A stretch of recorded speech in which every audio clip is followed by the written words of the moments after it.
또 그와 함께 같이 주신 약속 가운데 만약 너희들이 나의 명령과 법도를 떠나서 우상에게 빠지고 엉뚱한 곳으로 가버린다면 아무리 내 이름을 두려고 한 이 성전이라도 내가 던져버릴 것이고 또 너희들도 이 땅에서 쫓아내버릴 것이다. 이런 이야기를 하나님이 앞부분에서 솔로몬이 기도하고 낙성식을 한 후에 응답으로 이제 주셨던 내용입니다. 우선 앞부분 내용을 조금 이제 살펴봐야 되는데, 엄밀히 따지면 하나님이 솔로몬에게 기도 응답을 하셨다라고 말하기보다는 하나님이 자기 율법에 대한 새로운 다짐을 반복해서 주셨다, 이렇게 이해하시는 게 더 정확할 것 같습니다. 기도하지 않아도 신명기 28장에 하나님께서 모세에게 율법을 말씀하시면서 이런 것들을 너희들이 지켜라, 이런 건 하지 말라라고 많은 경계를 하시고 난 이후에 너희들이 이 말에 순종하면 복을 받고 불순종하면 저주를 받는다, 이렇게 말씀을 하셨잖아요.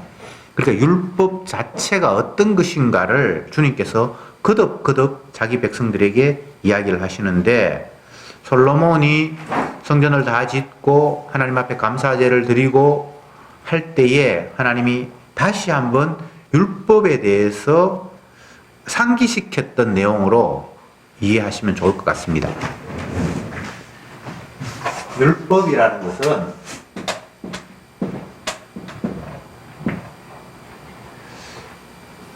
순종할 때 복이 오고 불순종할 때 저주를 받는다.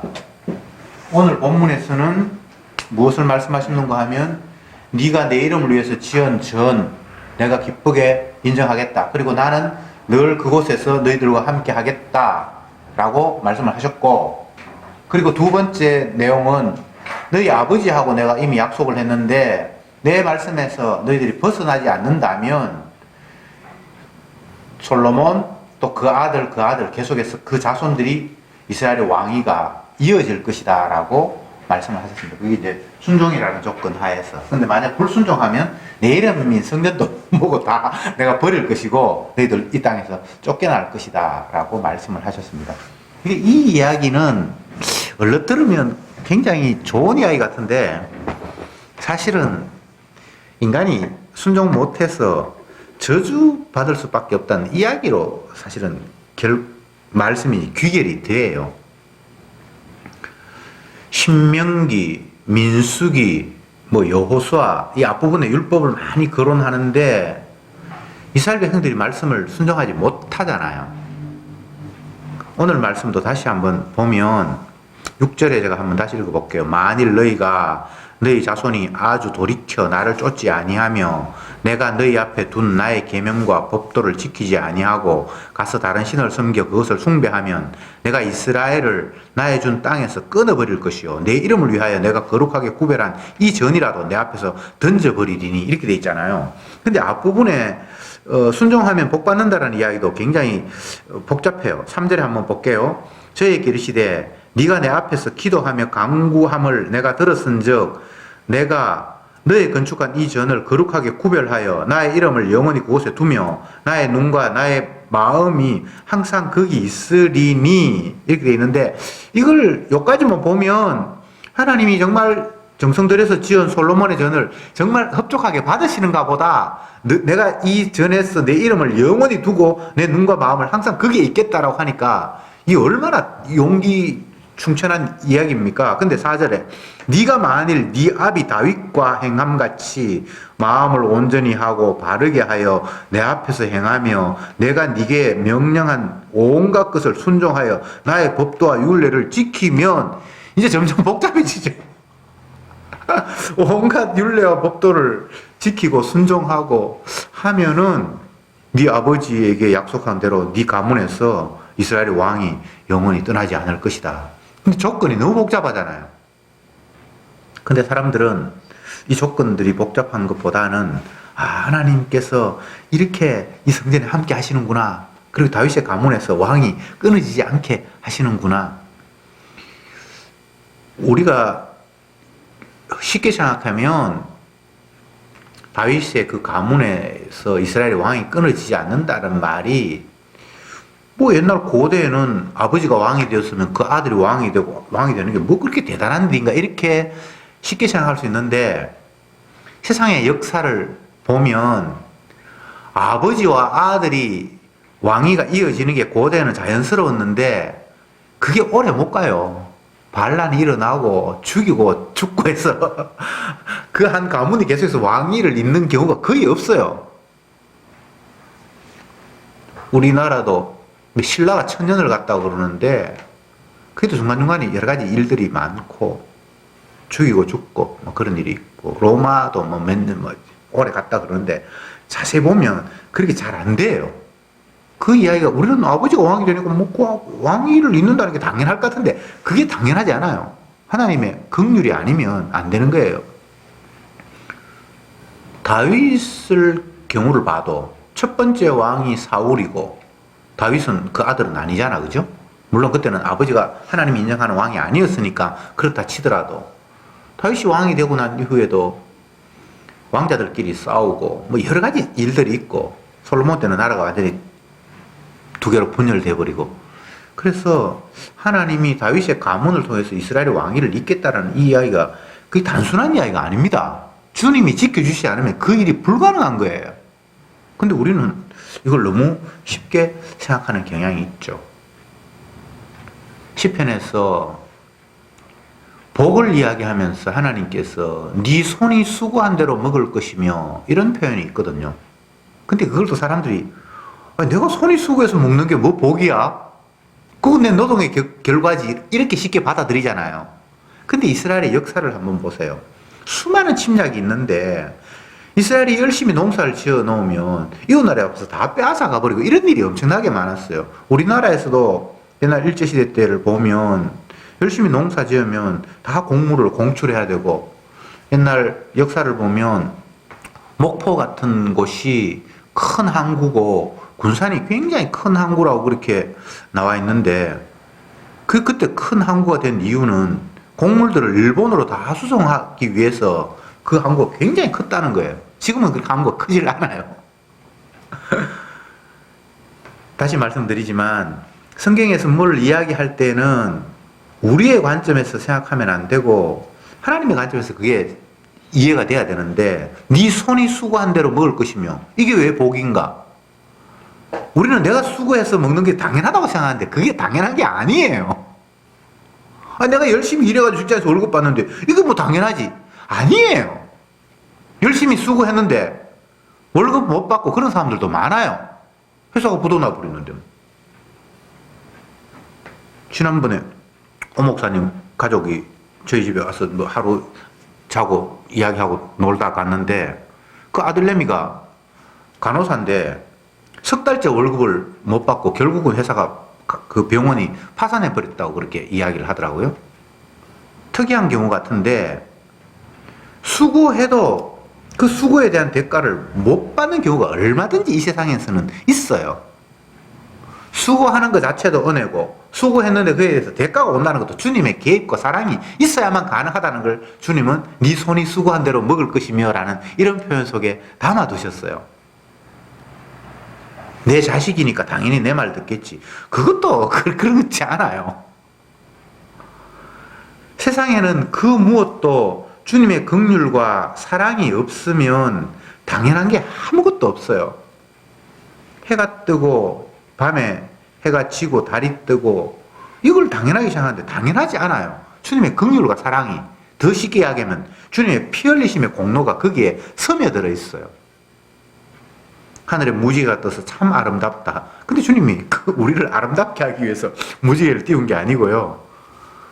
내가 너희들에게 다시는 물로 심판하지 않겠다라고 주님께서 약속을 하시면서 그들에게 준 약속이 어린 양의 희생을 보고 내가 너희에게 심음과 거둠을 지속하게 하겠다.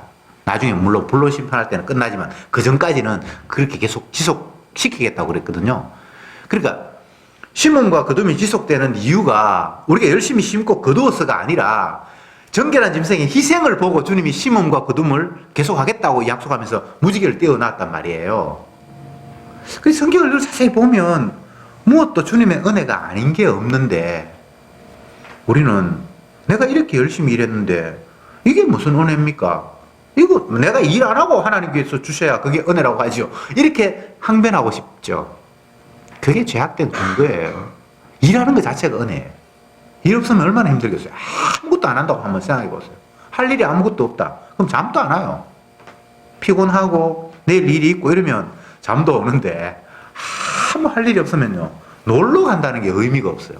열심히 노동을 해야 논다, 쉰다는 게 의미가 있지 아무 일 없으면 쉰다는 말이 성립이 안 돼요. 그렇지 않습니까?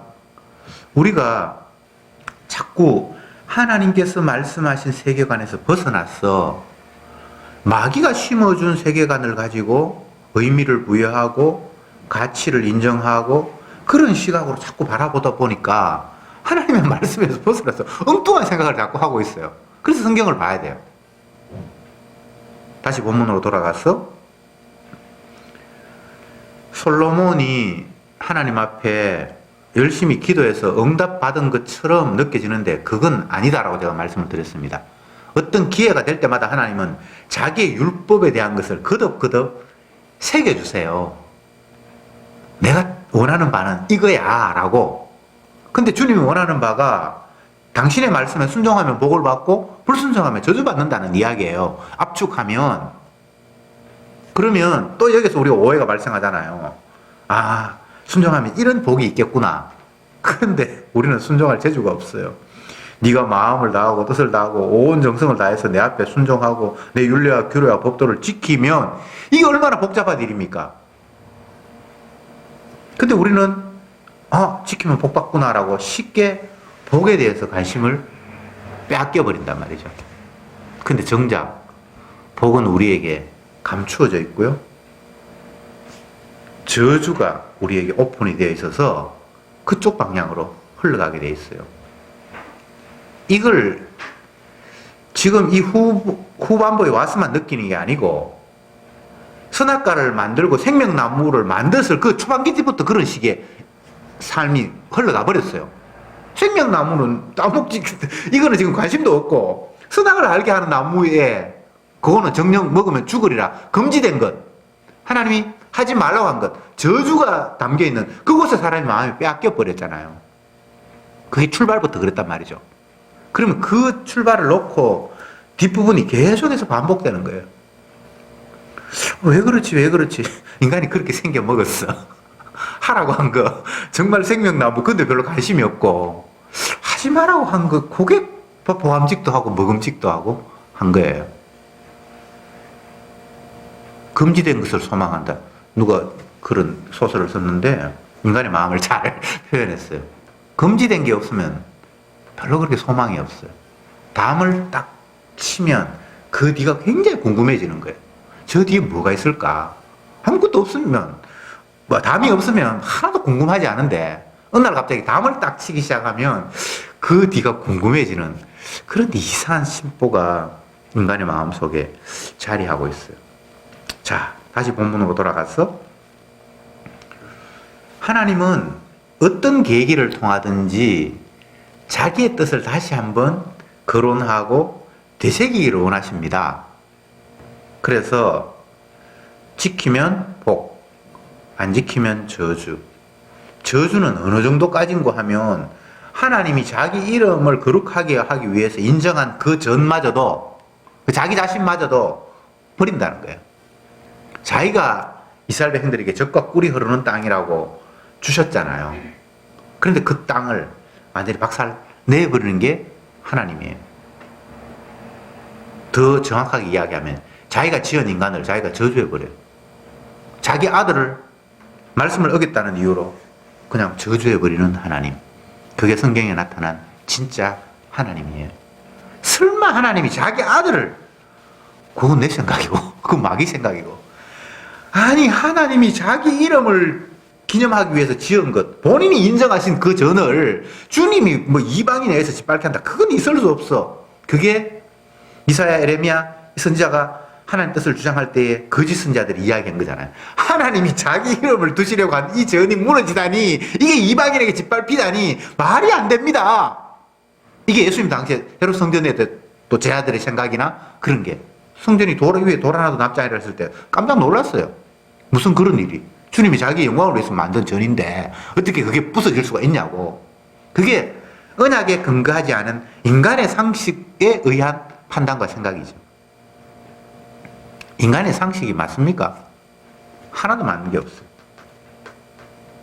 제가 이제 상식적으로 생각해가지고 그거 아니라고 또 우겼는데 나중에 보니까 내 상식이 틀렸더라고. 그게 뭔가 하면 임정민 집사님이 지난번에 와가지고 뭐 이야기하는 가운데 미국의 그 은행은 국가가 운행하는 것 같아도 몇몇 개인 은행들이 모여서 그게 뭐 준비제도 이사에 우리나라처럼 한국은행이 돼 있다. 뭐 그런 이야기를 했어. 그게 말이 되냐고 내가 했는데 찾아보니까 진짜 그렇더라고요. 물론 뭐 그 개인이 한다고 해서 자기 마음대로 할 수는 없어요. 지 마음대로 돈 찍어내고 그런 건 아닌데 통제를 받는데 어쨌든 미국의 역사가 그렇게 돼 있어서 그렇게 돼 있더라고.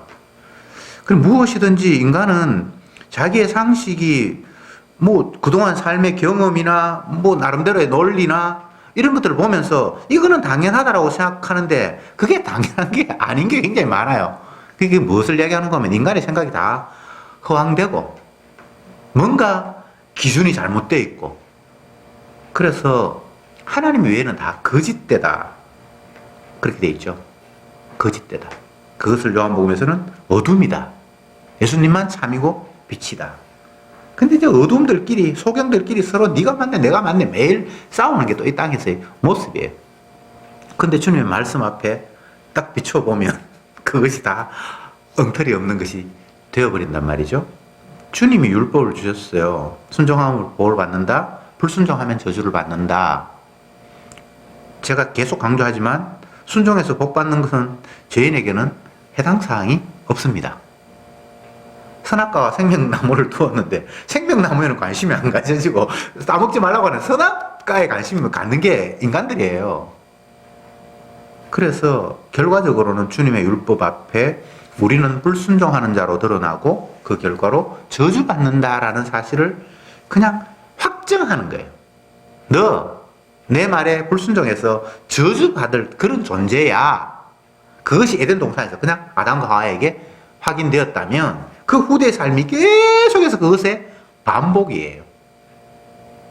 그래서 인간적인 관점에서 인간의 행위, 하나님의 말씀과 그 말씀 앞에 놓여있는 인간의 삶은 결과적으로는 저주, 실패, 희망이 없어요. 근데 그것으로 끝나지 않고 하나님께서 율법 외에 한 의가 새로 투입이 되잖아요. 하나님의 아들이 자기 백성의 죄를 대신한 대속의 죽음이라는 것들이 이 율법 속에 나중에 투입이 되잖아요. 그걸 이야기하시기 위해서 주님은 이런 구도를 딱 짜놓았어요. 그래서 율법의 행위로 주 앞에 의롭다 할 육체가 없느니라. 의로운 것은 오직 예수 그리스도의 보혈의 피, 그분의 주신 언약 때문에 의가 성립이 되고 복이 성립이 된다. 이렇게 성경은 우리에게 약속을 주신단 말이죠. 그런데 이제 구약에서는 아직 주님의 율법 외에 한 의라는 것들이 약간씩의 힌트만 주어지 본격적으로 주어지는 거 신약 시대에 하나님의 아들이 이 땅에 옴으로 말미암아 율법 외에 한 의가 투입이 되는데, 구약에서 약간씩 그 힌트는 있어요. 그러니까 아직은 이제 구약이니까 우리가 순종과 저주, 지키면 복 받고 안 지키면 저주 받는다라는 이런 큰 틀에 지금 성경이 흘러가고 있는 거예요. 우리가 이제 이 하나님의 약속을 보면 우리는 사람이니까 국가 이스라엘이 중요하고 이스라엘 사람이 중요하고 솔로몬이 중요하고 이런 의식을 떨쳐버릴 수가 없어요. 근데 주님은 그런 것이 아니라 자기의 약속이 중요해요. 약속이 중요하기 때문에 그 약속에서 어긋나면 사람이고 뭐고 다 그냥 쓸어버려요. 그걸 잘 봐야 돼요. 에덴 동산을 주님이 만들어 놓았는데 이 인간들이 저주를 선택했잖아요. 선악과를 따먹었잖아요. 그러니까 생명나무 보호하려고 그들을 에덴 동산에서 추방하신 하나님이에요. 사람이 중요한 게 아니에요. 자기가 사람을 만들었지만 그 사람이 핵심이 아니에요. 자기 말, 자기 약속, 결국 자기 자신이 중요해요. 이걸 성경을 읽으면서 놓치면 성경 해석이 막 혼란이 와요. 이스라엘 백성들이 성경을 해석하지 못하는 이유가 땅이 중요하고 이스라엘 사람이 중요하고 그렇게 자꾸 받아들였기 때문에 성경 해석이 안 되는 거예요. 하나님은 사람도 중요하지 않고 땅도 중요하지 않아요. 심지어는 자기 이름이 거룩하게 여김받는 그 공간도 중요하지 않아요. 약속이 중요해요. 그래서 그 모든 걸 다 부셔버려요. 그게 주님의 마음이에요. 다시 제가 강조해서 말씀드립니다.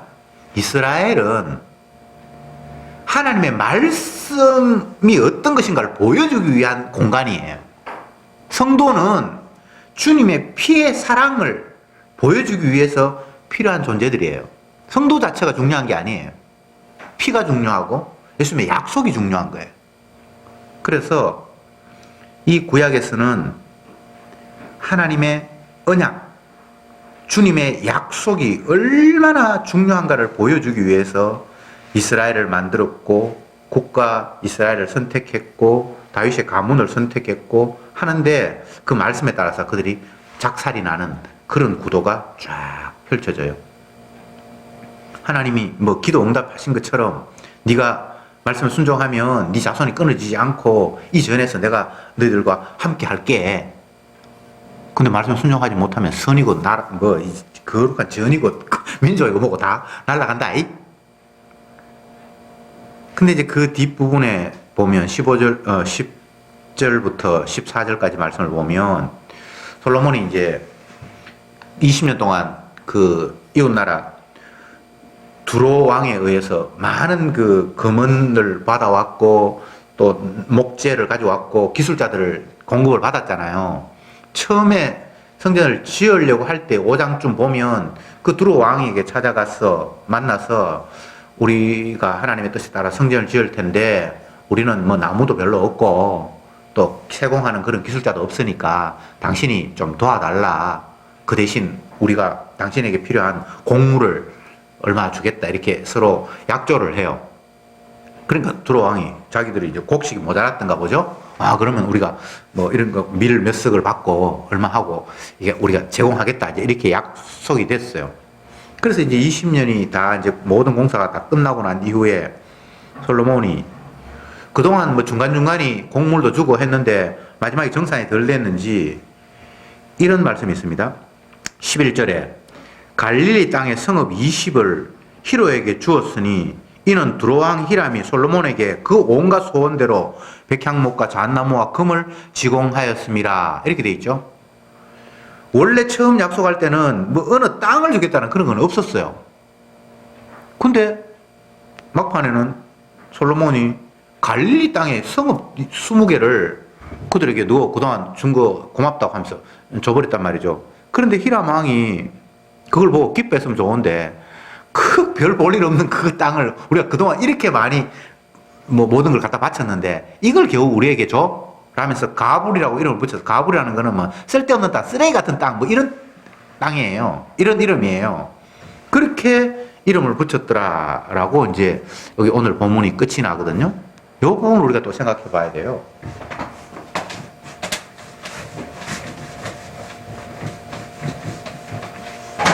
성전을 지으면서 짓기 전에 이제 자기들의 역량으로는 뭐 재료도 모자라고 기술도 없으니까 이웃나라하고 약조를 했단 말이죠. 원래 아버지 때부터 그 이웃나라하고 친하게 지냈고 그렇게 했는데 결과적으로는 솔로몬이 이제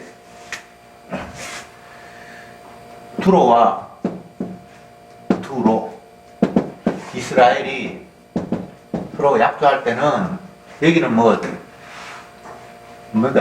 세모 나무 뭐 이렇게 해가지고 금 이렇습니까?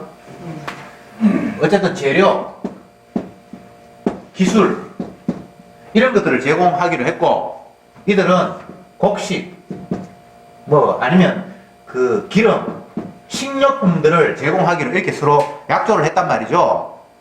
그런데 막판에 가서 땅을 줬어요. 땅을. 갈릴리는 농사가 잘 되는 그런 평지가 아니고 그냥 산악지대고 막 그렇게 별로 그게 영양가 없는 땅이에요. 그 성읍 20개를 주어버렸어요. 그러니까 이 사람들이 뿔이 났죠. 아니 약속대로가 뭐가 아니잖아. 만약에 곡식을 주고 이러면 차라리 좋겠는데 땅을 주면 기름진 좋은 땅을 줘야 되는데 농사도 안 되고 하는 그런 땅을 줘버렸다. 가불, 쓸데없는 땅이다. 이게 뭐 값어치도 없는 땅이다. 쓰레기 땅이다. 근데 여기서 굉장히 중요한 문제가 있는 게 이스라엘 땅을 남의 나라한테 줄 수 있습니까? 하나님이 기업으로 준 땅인데 나봇은 자기 기업 지키려고 그 왕 누구였습니까? 아합과 싸우다가 목 잘려 죽었잖아요. 왕도 남의 기업을 함부로 어떻게 할 수가 없는 게 이스라엘의 원칙이에요. 근데 솔로몬은 뭐 성전을 짓든 뭘 짓든 간에 아무리 중요한 일을 해도 그 하나님께서 주신 기업의 땅을 남의 나라에게 이거 너 가져가라. 이게 사실은 있을 수 없거든요. 물론 이게 이 사람들이 받지도 않고 나중에 다시 돌아와서 이스라엘 땅이 되기는 합니다만 여기서부터 벌써 솔로몬은 말씀에 지금 순종하는 삶을 못 살고 있어요. 그 이전에 왕이 되자 말자 기록된 내용을 보면 그가 바로의 공주를 아내로 삼아서 그를 위해서 뭔가 집을 짓고 이런 이야기가 성경에 나오거든요. 초반에. 그게 왕이 할 일이 아니란 말이에요. 왕이 되는 자는 아내를 많이 두지 말며 말을 많이 두지 말며 성경에 그게 나오잖아요. 근데 솔로몬은 왕이 되자 말자 하나님의 말씀에 순종하지 못하는 모습을 보이고 한 일국의 왕이 뭐 성전을 짓는데 고생을 했든 말든 이스라엘 땅 하나님이 기업으로 주신 땅을 이방 땅에게 너 가져가라. 그동안 고생했으니까 이런 식의 모습이 비춰진다라고 성경이 지금 기록하고 있어요. 그러면 앞부분에 지키면 순종, 못 지키면 저주가 벌써 뽀록이 난 거예요. 이야, 참 인간의 모습이 이렇습니다. 이것은 솔로몬을 이야기하는 것이 아니라 인간의 한계를 주님이 지적하시는 거예요. 어느 인간도 심지어는 하나님으로부터 지혜를 받아서 엄청난 혜택과 사랑과 긍휼을 받는 그 사람마저도 율법에 순종하는 모습이 아니라 율법을 어겨서 저주받을 방향으로 흘러갈 수밖에 없다라는 모습을 성경은 우리에게 적나라하게 이야기해주고 있는 거예요. 의인은 없나니 하나도 없으며 모든 사람이 다 죄 아래 갇혀져 있고 생명나무와는 점점 더 멀어져가는 모습이 인간의 삶의 방향이다. 이렇게 성경은 고발하고 있습니다. 어떤 성경을 봐도 인간에게는 가능성이 없다고 모든 것들을 다 차단해버리는 말씀입니다. 교회를 주님께서 세웠다. 그러면 그게 인간들은 그 교회가 온전한 주님의 피로 세워진 교회인데 엉뚱한 인간의 기념물과 사람들의 자랑거리와 이런 것으로 다 오염이 되고 말아요. 이것은 신약시대만 해당되는 것이 아니라 구약의 솔로몬 성전 안에 나중에는 자기 부인들, 이방에서 온 부인들을 위해서 그 안에 산당을 짓고 기록이 나와요.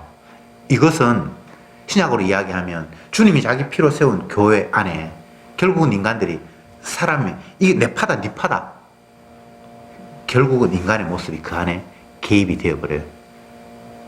이걸 왜 성경에 기록하고 있는가 하면 우리가 손대는 모든 것들을 다 죄악으로 얼룩져버려요. 주님이 순수하게 시작을 했는데 내가 참 포도를 심었는데 이 나중에 보니까 덜 포도를 맺었구나. 주님은 순수하게 자기 뜻으로 시작했는데 결국 인간의 개입됨으로 말미암아 엉뚱한 결론으로 나아가는 모습이 죄악된 인간의 한계라는 겁니다. 그래서 성경을 볼 때에는 항상 그런 관점으로 봐야죠. 주님이 자기 피로 세운 교회인데 결국 그 안에는 사탄의 회가 있고 이세벨의 뭐 음란이 거기에 담겨 있고 질투와 다툼과 시기가 그 안에 있고, 그러니까 주님의 것을 인간이 계속해서 부셔버리고 파괴해버리고 오염시켜버리는 그런 존재. 하나님이 만든 땅이 처음에는 아름다움인데 그게 인간이 개입됨으로 말미암아 엉망진창으로 만들어버리는, 그래서 주님은 분노해서 자기가 지은 사람을 다 진멸하기로 작정하시는, 자기가 지은 세상을 불로 다 태워버리기로 작정하시는 그런 상황이 성경 전체에서 기록된 내용입니다. 그러면 이걸 우리가 이런 걸 보면서 어떻게 이 말씀을 받아들여야 되는가? 아, 그러면 안 되겠구나. 그게 아니고 우리의 존재가 이렇다는 거예요. 그래서 사람으로서는 더 이상 기대할 게 없어요. 누구 훌륭한 사람이 뭐 바꾸면 잘 되지 않을까? 그게 안 돼요. 그게 안 되게 되어 있어요. 그래서 도울 힘이 없는 인생을 의지하지 말라. 저는 이렇게 말씀하셨죠. 우리는 똑똑하고 양심적이고 훌륭한 지도자 한 사람이 세워지면 좋아질 것 같은 그런 기대와 희망을 갖잖아요. 그거 다 소경이 소경을 인도하는 꼴이고요. 똑같아요. 우리나라의 정치에도 보면 뭐 누가 훌륭하다 그러고 좋은 게 훌륭하다 그러는데 내중에 또 까발리니까 뭐 엉망한 게 다 나오고, 또 윤석열이 괜찮다 그러는데 그것도 뭐 그렇고 계속 이런 사태들이 요즘은 뭐 추미애가 또 난리인데, 이런 걸 보면서 우리가 뭐 여당이 야당이니 뭐 이런 관점이 아니라 죄인의 모습이 이렇구나, 잘못된 적폐를 청산해야 된다라고 나서는 그 사람이 적폐의 대상이구나.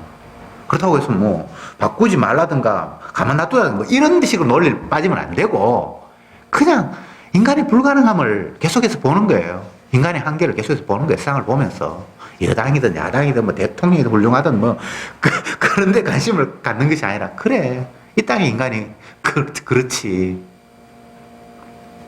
사람으로서는 할 수 없어요. 그래서 주님이 하셔야만 돼요. 사람을 의지하지 말라는 말은 의지 안 하는 걸로 끝나는 것이 아니라, 그럼 무엇을 의지해야 되는데? 라는 쪽으로 방향이 가야 된다 이 말입니다. 나 사람 의지 안 해. 성경도 의지하지 마라 했잖아. 난 남편도 안 믿고 아들도 안 믿고 아무것도 안 믿어. 그게 정답이 아니고, 그렇기 때문에 나는 주님밖에 믿을 수 없어요 라고 그 믿음의 방향을 주님 앞으로 기울여야 되잖아요. 믿지 말라 그러니까 나 안 믿었다 그러고 지가 말씀 순종해서 이렇게 떵떵거리는 사람이 있는데, 그 이야기가 아니잖아요. 나는 다른 사람 안 믿어. 나만 믿어. 그 지 믿는 것도 인간 소경 믿는 거 똑같은 거예요. 주님은 끝없이 우리에게 말씀하십니다. 너 스스로의 힘으로는 아무것도 안 된다. 그래서 내가 했잖아. 내가 네 대신해서 율법도 지켰고 네 허물을 덮기 위해서 내가 보혈의 피를 흘렸잖아. 주님이 원하시는 것은 더 이상 우리의 힘과 능력과 열심이 아니라 우리를 대신하신 주님의 그 희생을 바라보라는 거예요. 그게 복음이에요. 뭐 다른 게 없어요. 열심히 이제 하라는 말인갑다. 이렇게 하니까 실패했는데 이렇게 해봐야지. 그 이야기가 아니고, 이 땅에는 하늘나라로 가는 길이 없어요. 이 땅은 다 그냥 좌절이에요. 좁은 길로 가라 그러는데 좁은 길이 뭐 없어요. 우리가 선택하는 길은 다 넓은 길이에요. 대다수 사람들이 이 사람을 옹호했는데 나는 반대로 갔다. 그러니까 난 좁은 길이다. 그런 게 아니고, 인간이 하는 것은 다 넓은 길이에요. 좁은 길은 우리 눈에 보이도 않고 없어요. 좁은 길을 예수님만 가신 거예요. 주님이 길을 만드셔야 돼요. 주님의 택한 백성 이스라엘은 이 땅에는 없어요. 그 주님이 자기 피로 생산해내실 때만 이스라엘이 남은 자로 생기는 거예요. 그래서 결론적으로 말씀을 드리면, 하나님의 말씀 앞에 우리는 죄인으로 드러나야 돼요. 어떤 상황에서도 나는 죄인이구나. 말씀에 순종하지 못해서 저주가 내게 합당하구나. 주님의 전마저도 내가 짓밟아 버려서 주님이 그걸 폐기할 만큼, 심지어 자기 아들마저도 율법을 어겼다는 이유로 나는 너를 모른다. 아버지 어찌하여 저를 버리시나이까라고 버려지는 것이 주님의 뜻이에요. 그러니까 우리가 기대할 것은 내가 바르게 해서 복 받겠다라는 그런 것이 아니라 이런 쓰레기 같은 나를 위해서 주님이 대속자로 이 땅에 오셨고 그 우리 십자가의 피로 나의 허물을 덮음으로 말미암아 주님이 나를 자녀로 영접하셨구나라는 그 약속, 그것이 어떤 상황에서도 우리에게 피어날 때에 그는 주님의 은혜와 사랑 가운데 있는 자입니다. 기도합시다.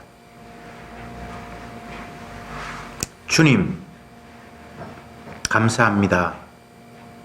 오늘도 다시 말씀을 통해서 우리들의 불가능성, 내 힘으로 주님을 따를 수도 없고 주님의 말씀에 순종할 수도 없는 전적으로 무능한 죄인이라는 사실을 일러주시니 참으로 감사합니다.